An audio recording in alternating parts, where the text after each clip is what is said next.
Well, it's finally happened. Someone went and made a throwback shooter with Slav influences, and all I can say to that is, it's about damn time. The game in question is HROT, set in a small socialist town neighbouring the Soviet Union, after an unspecified disaster in 1986. Says on the Steam store page, these were dark and terrifying times, and so is this game. Yeah, and he's not kidding. Kenny Loggins' Danger Zone came out in 1986, and it doesn't get more dark and terrifying than that, let me tell you. So anyway, this is a cool little retro FPS that's just come out in early access. And a few days ago, I was lucky enough to be sent a key from the developer, who had one of the most straightforward and to the point emails I think I've ever seen. Now, I played that original demo a while back when it first came out, and that level's actually found itself in this version too, just a bit later into the first episode, which is oddly titled Kiss Me Gustav. Okay, what you got here is the first 8 levels of the first episode with a few boss fights along the way, and then an ending that shows you a recipe for how to make beef stroganoff. No, seriously. Yeah, and beef stroganoff's a great meal too, bro, if you want to be projectile shitting for the next fortnight. I know a lot of people are probably going to compare this thing to Dusk, and that is a pretty fair comparison, but I think more than anything else, this is a mix of a couple of games in particular. Obviously the original Quake, but also a lesser known shooter called Chasm the Rift. In fact, I reckon I could put both of these games together side by side and you'd be hard pressed to tell the difference. It has a similar looking rain effect, a similar colour palette, even down to the way that you can shoot out vent fans.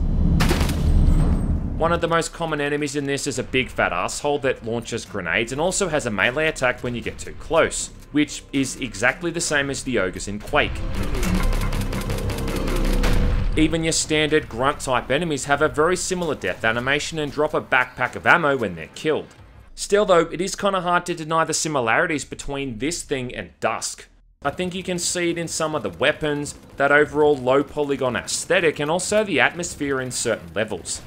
Everything has this very surreal, foreboding atmosphere, with this cerebral soundtrack and some very bizarre and almost otherworldly creatures you come up against. It's like you're kind of exploring these environments that are separated from reality. And it feels like if there's a place between the world we currently live in and wherever we're going next, well, you're playing as someone somehow caught in the middle of it. All combined with an animated skybox where it looks like the world's being sucked up into Satan's butthole. If it turns out there's ancient gods involved and travelling through alternate timelines and dimensions, well, it wouldn't surprise me. Even then though, a lot of the enemies in this game are just really odd. There's a gas mask wearing horse that you come up against a bunch of times. There's these spiders that are like giant daddy long legs. And let me tell you son, the only thing worse than spider enemies are spindly spider enemies, and that's a scientific fact. There's even a goddamn murderous pommel horse in one level, which I think is a nightmarish metaphor for kids who hated going to gym class in high school. One of the enemies is this floating head thing that looks like a combination of a ball sack combined with Davros from Doctor Who. And again, does this enemy kinda seem familiar? Well, it should.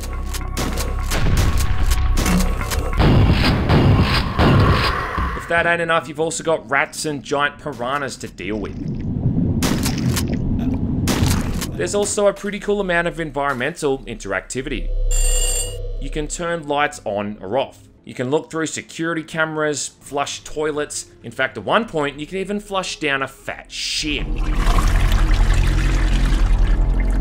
There's literature to be read, there's fully interactive babushka dolls, and I even found a radio you could turn on at one point which picked up some interesting transmissions. Hey buddy, I think you got the wrong door. The leather club's 2 blocks down. Fuck you. There's trains passing by in the subways, and a couple of times you can even drive some kind of motorbike that was probably built in a country that no longer exists. Put it in H! I end up driving this thing around like it's dashcam footage from some kind of Russian car fail compilation. HROT really does have some pretty interesting levels I think too, even though it does use a very repetitive colour palette and doesn't show off all that much variety in the textures and the art style. You've got the cosmonaut station, the sewage treatment plant, because I mean, what is an FPS without a sewer level? There's the gymnasium, a castle, and then some place called the Palace of Culture. Yeah, the Palace of Culture. That's where men get together, hang out, and then look at photos of women who are into CrossFit. There's a very easy, and a normal difficulty mode, which is really aimed at children and the elderly. Then you've got hard and very hard mode, and about the only difference I can see between these is the damage you seem to take from enemy attacks. Apart from the setting and the premise though, it's otherwise pretty standard stuff. It doesn't reinvent the wheel, and it doesn't really seem like it's trying to. You just shoot everything that moves, and in some instances, shoot the things that don't move as well. Collect new guns, find the keys, press all the buttons and pull all the levers. Drink skimmed milk, blood, or fat to regain your health, and protect yourself from damage by armoring yourself with the power of communism. Now, I'm actually serious. Picking up patriotic medals in this game increases your armor count. HROT plays things pretty safe though when it comes to the weapons, and outside of the actual models of the weapons themselves, it's not really going to throw anything at you that you haven't seen before. You've got the sickle, which is borderline useless, and you know there's going to be people playing this who unironically say that this weapon is a homage to Dusk. Might be cool though if there was some kind of power up for this where you could maybe use the hammer at the same time. I mean, it has been modeled into the game during an idle animation, so I can't imagine it would be all that hard to integrate it. Because right now, even as an absolute last resort weapon, this thing is just terrible. After that, you've got a pistol, which can also be dual wielded. There's a shotgun, SMG, grenades, and a rocket launcher. Then something called a Hussite Shotgun, which may as well have just been a made-up weapon because I'd never heard of it. But I looked this thing up online, and apparently it's some kind of hand cannon they used back in the 15th century. And look, if that's the case, well, man, people in the 15th century didn't fuck around, because this thing just kicks ass. There's no alternate fire modes for weapons, but you can throw grenades with the right mouse button, along with also placing down an explosive proximity mine, which I just never found myself using all that much. Only because I just found that shooting someone in the face directly was a far better method to separating their soul from their body. If you're really astute, you'll also find a lightning gun hiding in the secret areas on some of the levels, but the energy for this thing drains down so quickly that you barely get to use it. Overall, I think the shooting is okay, the controls are smooth and responsive, but I do think one thing people are going to notice is just how pathetic the sound effects are. I don't know if this has been done intentionally, but all of the weapons just sound like someone tapping their fingernails on a table. If these sounds are supposed to be an ironic throwback to the low quality, low bitrate sound effects we got in the 90s, well then look, I get it. Otherwise, this dude better go back into his library of stock sound effects and find something with a bit more impact. Do you know what I mean? I like my shotgun to sound like a shotgun, not like someone rattling their jewelry. About the only weapon that really seems to have any weight to it is the rocket launcher, which has some pretty awesome explosions.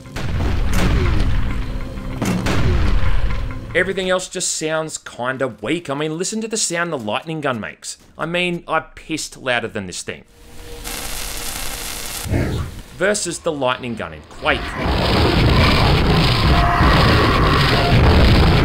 Another big problem I think in the game at the moment is the lack of ammo on some levels. Now, this isn't a persistent problem, but there are levels where it's almost like the developer just forgot to put them in, and you'll go through platoons of bad guys without any ammo to get by.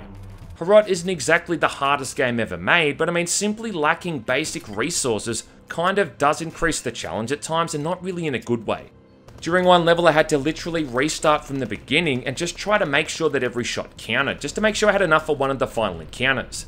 And to me, that's not how you're supposed to be playing these kind of games. Fuck you. Obviously, you don't want to be running around with 100 grenades, but running out of something as basic as pistol and shotgun ammo just shouldn't happen.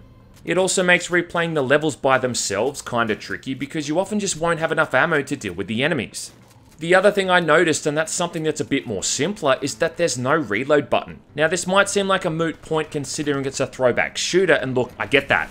Except the automatic weapons, the pistols and the submachine gun, both automatically reload after a certain amount of shots, and you've got no control over this or indication to how much ammo is left in a magazine. As a result, sometimes you'll start a new encounter, and after firing the first couple of shots, you need to reload. And again, I don't think it's that hard to integrate, just add in a manual reload button. I mean, the R button isn't even being used here, so I don't know, put that bitch to work, man.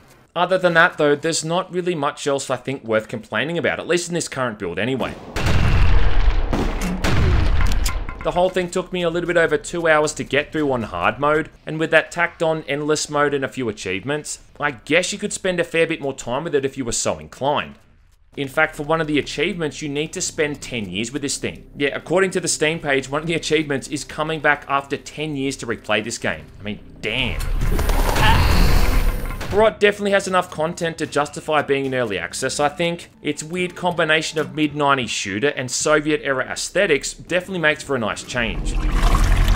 There's no Andrew Hulshult music, there's no ground stomping or shotgun parrying, but this is a welcome reminder that even the simplest things, when done properly, can still be entertaining. And yeah, try to find me another game that lets you kill a murderous pommel horse and a giant swing set gorilla with a rocket launcher. Сука, бля!